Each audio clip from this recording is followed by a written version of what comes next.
Hello dear viewers, আসসালামু আলাইকুম। আশা করি সবাই ভালো আছেন। আমরা আজকে একটা নতুন মেশিন সম্পর্কে পরিচিত হব। মেশিনটার নাম হলো thermal guarded hot plate, model number Y606D। এটি ফেনইয়ন ইনস্ট্রুমেন্ট কোম্পানির তৈরি এবং ASTM D1518 ইন্টারন্যাশনাল স্ট্যান্ডার্ড অনুযায়ী কাজ করে, যা টেক্সটাইল ইন্ডাস্ট্রিতে ওয়ার্ল্ড ওয়াইড অ্যাকসেপ্টেড।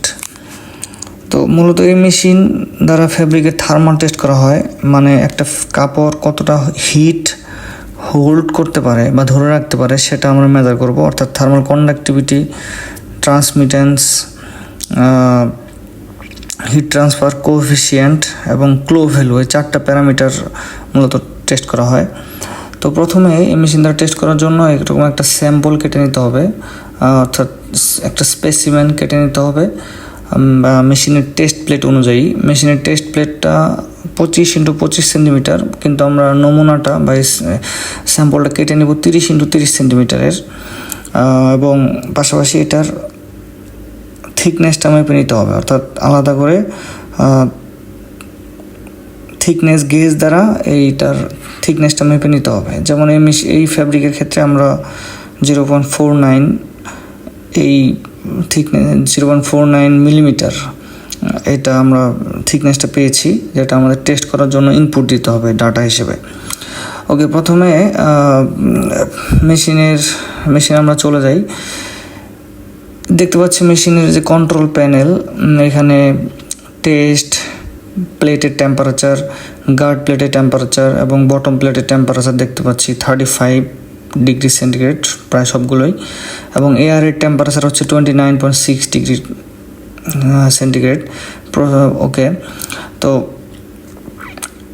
এখানে আমরা মেশিনের মধ্যে যে এরিয়াটা দেখতে পাচ্ছি সাদা অংশ, চারকোনা, এটাকে বলা হয় টেস্ট প্লেট, এবং টেস্ট প্লেটের চারিদিকে যে আরও কালো অংশটা আছে এটাকে বলা হয় গার্ড প্লেট, যেটা এটাও 35 ডিগ্রি, টেস্ট প্লেটও 35 ডিগ্রি, এবং যে এই টেস্ট প্লেট বা গার্ড প্লেটের নিচের অংশটা হচ্ছে বটম প্লেট, যেটা টেম্পারেচারটা মূলত কন্ট্রোল করে, টেম্পারেচারটা মেনটেন করে। নিচের যে হিডেন প্লেটটা আছে সেটাও হচ্ছে 35 ডিগ্রি সেন্টিগ্রেড। তো এই এরিয়ার মধ্যে আমরা স্পেসিমেনটা বসাবো, একদম কোনো এয়ার গ্যাপ যেন না থাকে, সুন্দরভাবে প্লেস করতে হবে। এবং এটা দেখতে পাচ্ছি এটা টেম্পারেচার প্রুফ, অর্থাৎ এটা সংকেত দেয় যে এই এয়ার টেম্পারেচার যেটা 29 ডিগ্রি আমরা দেখলাম মনিটরে, এটা মানে এই সংকেতগুলো, এই টেম্পারেচার প্রুফ যেটা, এটাই মূলত মেশিনকে দেয়। অর্থাৎ হিউম্যান বডি যেহেতু 36 ডিগ্রি টেম্পারেচার থাকে, এই টেস্ট দ্বারা বোঝায় যে এই ফ্যাব্রিকটা যদি আমরা পরি, এই ফ্যাব্রিক যেহেতু 35 ডিগ্রি 36 ডিগ্রি টেম্পারেচারের কন্টাক্টে থাকে বডির, তো টেস্ট প্লেটের টেম্পারেচার এই কারণে 35 রাখা হয়েছে। এখন দেখবে যে এই যেহেতু এয়ার টেম্পারেচার একটু কম থাকে বডির চেয়ে, তো এই যেহেতু টেম্পারেচারের বৈশিষ্ট্য হচ্ছে সে মানে বেশি হিট থেকে কম হিটের দিকে ফ্লো করে। অর্থাৎ এখানে যেহেতু বটম প্লেট 35 ডিগ্রি আর এয়ার টেম্পারেচার আছে 29 ডিগ্রি অ্যাকর্ডিং টু এই কন্ট্রোল প্যানেল, তো তাহলে হিটটা সবসময় আপওয়ার্ড ডিরেকশনে যেতে থাকবে, অর্থাৎ ফ্যাব্রিককে ভেদ করে টেস্ট প্লেট থেকে উপরের দিকে যেতে থাকবে। এই গার্ড প্লেটের কাজ হচ্ছে যেন টেম্পারেচারটা চারিদিকে না ছড়ায়, উপরের দিকে যেন যায়। ওকে, আমরা এটা ক্লোজ করে দিলাম। দেন হচ্ছে এখন টেস্ট, এখানে প্রিহিট টাইম দেওয়া হচ্ছে 300 সেকেন্ড, মানে এর মধ্যে সে সব কিছু সেটেল করবে। ওকে, এখন মেশিনটা আমরা কি করব, টেস্টের ইয়াগুলো সেট করে দেবো, ডাটাগুলো। প্রথমে আমরা নিউ টেস্টে যাওয়ার পর এখানে আমরা ফ্যাব্রিকের নাম দিব এবং থিকনেসটা দিয়ে থিকনেসের ডাটা ইনপুট দিয়ে মেশিনটা কাজ শুরু হবে। ওকে, যে নিউ টেস্টে গেলাম, নিউ টেস্টে যাওয়ার পর আমরা এখন এন্টার চাপবো। এখানে blank test, new test, report, setting, tools, এই অপশনগুলো দেখতে পাচ্ছি। তো এখানে এন্টার চাপার পর আমরা এখন স্যাম্পল আইডি দিব, অর্থাৎ স্যাম্পলটা যে নাম সেটা কটন হতে পারে, কটন, পলিয়েস্টার, ব্লেন্ড বা যে ফ্যাব্রিক হোক না কেন এটা দিয়ে দেবো। এখন আমাদের ফ্যাব্রিক ছিল GG, লিখে দিয়েছি, অর্থাৎ আমাদের মতো করে ফ্যাব্রিকটা লিখে দিলাম। আপনি মানে যে ফ্যাব্রিক থাকবে সেই ফ্যাব্রিকের নামে স্যাম্পল আইডি দিতে হবে। এখানে বাটন আছে, যে বাটন ফোনের যে কিগুলো থাকে ঠিক এরকম মেশিনটার কি, আচ্ছা, আমরা জি লিখে দিলাম, দেন এন্টার চাপবো, চেপে দেন হচ্ছে আমরা এর থিকনেসটা দিয়ে দেব, কারণ থিকনেস ছাড়া এটার কারেক্ট রেজাল্ট পাওয়া যাবে না। ওকে, থিকনেসটা দেখতে পাচ্ছি আমরা এখানে 0.49 মিলিমিটার আমাদের থিকনেস পেয়েছিলাম এই ফ্যাব্রিকের, সেহেতু আমরা 0.49 মিলিমিটার আমরা থিকনেসটা দিয়ে দিলাম। ওকে, তো মূলত এই মেশিনটি হচ্ছে দেখেন ওকে দিলাম, এখন আমরা ওকে দিব, ওকে দিয়ে মেশিনটার কাজ শুরু হবে। প্রসেসিং হচ্ছে, অর্থাৎ প্রসেসিং টাইমটা 100% প্রসেসিং হলেই টেস্টটা কমপ্লিট হবে। দেখতে পাচ্ছেন প্রসেসিং প্রথমে 2বার ক্লিক করলে 25% দ্রুত নিয়ে নেয়, দেন এটা আস্তে আস্তে প্রায় 4-5 মিনিট লাগে একটা টেস্ট করতে। তো 25% থেকে এভাবে যাচ্ছে 100% হবে। দেন আমরা প্রিন্টারের সাহায্যে এই 4টা প্যারামিটার আমরা পেয়ে যাব। এই মেশিন মূলত 4টি জিনিস মেজার করে থাকে। প্রথমত থার্মাল রেজিস্ট্যান্স বা আরসিটি, ফ্যাব্রিক কতটা হিট ব্লক করতে পারে সেটা পরিমাপ করা হয় থার্মাল রেজিস্ট্যান্স দ্বারা, অর্থাৎ ভ্যালু যত বেশি কাপড় তত বেশি ওয়ার্ম হবে। দ্বিতীয়ত মানে আরেকটা করা হয় ক্লো ভ্যালু, এটা মূলত ক্লোদিংয়ের ওয়ার্মথের একটা ইউনিট। 1 ক্লো মানে হচ্ছে নর্মাল ইনডোর ক্লোদিংয়ের মতো ইনসুলেশন। জেনারেলি শীতকালীন পোশাকে বা শীতে যে ধরনের পোশাক পরা হয় সেগুলো ক্লো ভ্যালু বেশি হয়, আর সামারে যেগুলো পরা হয় সেগুলো ক্লো ভ্যালু কম হয়, 0.20 0.30 এরকম। আর শীতকালীন পোশাকে 0.81+ এরকম হয়। আর থার্মাল কন্ডাক্টিভিটি আরেকটা টেস্ট প্যারামিটার টেস্ট হয় এখানে। দেখতে পাচ্ছেন আপনার শিটের মধ্যে থিকনেস দেওয়া ছিল, অনেকগুলো টেস্টের মধ্যে থিকনেস দেওয়া ছিল, দেন থার্মাল রেজিস্ট্যান্স, ক্লো ভ্যালু, থার্মাল কন্ডাক্টিভিটি, থার্মাল ট্রান্সমিটেন্স অর্থাৎ হিট ট্রান্সফার কোএফিসিয়েন্ট, যেটা এই 4টা প্যারামিটার আমরা এই রেজাল্ট এই টেস্টের মধ্যে পেয়ে থাকি। অর্থাৎ এরকমভাবে ফ্যাব্রিক টেস্ট হতে হতে আমাদের প্রিন্টারের সাহায্যে প্রিন্ট হতে থাকবে রেজাল্টগুলো। মেশিনটা মূলত মানে কাজ করে হলো যে এই মেশিনটা ওয়ার্কিং প্রিন্সিপাল খুবই সিম্পল। এই ট্রান্সপারেন্ট চেম্বারের ভিতরে একটা কালো হট প্লেট আছে, যেটা দেখাইলাম 35 ডিগ্রি সেলসিয়াস হট থাকে, যা মেশিন স্কিন টেম্পারেচারের কাছাকাছি, মানে হিউম্যান স্কিন টেম্পারেচারের কাছাকাছি। এই প্লেটের চারপাশে এবং নিচে গার্ড প্লেট আছে যা সেম টেম্পারেচার থাকে, যার ফলে হিট শুধুমাত্র উপরে ফ্যাব্রিকের মধ্যে দিয়ে এসকেপ করতে পারে। ফ্যাব্রিক যদি ভালো ইনসুলেটর হয় তাহলে কম হিট যাবে বা আরসিটি বেশি হবে এবং ক্লো ভ্যালু বেশি হবে। ওকে, আমরা যে টেস্ট রেজাল্টটা দেখতে পাচ্ছি এখানে থিকনেস 0.49 মিলিমিটার দিয়েছিলাম। তো থার্মাল এখানে আমরা 4টা রেজাল্ট দেখতে পাচ্ছি: থার্মাল রেজিস্ট্যান্স, ক্লো ভ্যালু, কন্ডাক্টিভিটি এবং থার্মাল রেজিস্ট্যান্স। তো এগুলোর প্রত্যেকটা একটা থেকে আরেকটাতে কনভার্ট করা যায়, অন্য একটা ভিডিওতে আমি এটা দেখাই দেবো। তো যেটা হচ্ছে প্রথমে থার্মাল রেজিস্ট্যান্স, এটা নিয়ে যদি বলি এটা হচ্ছে তাপীয় রোধ বা আরটি। সহজ কথায় কাপড়টি তাপ ধরে রাখতে কতটা বাধা দিচ্ছে।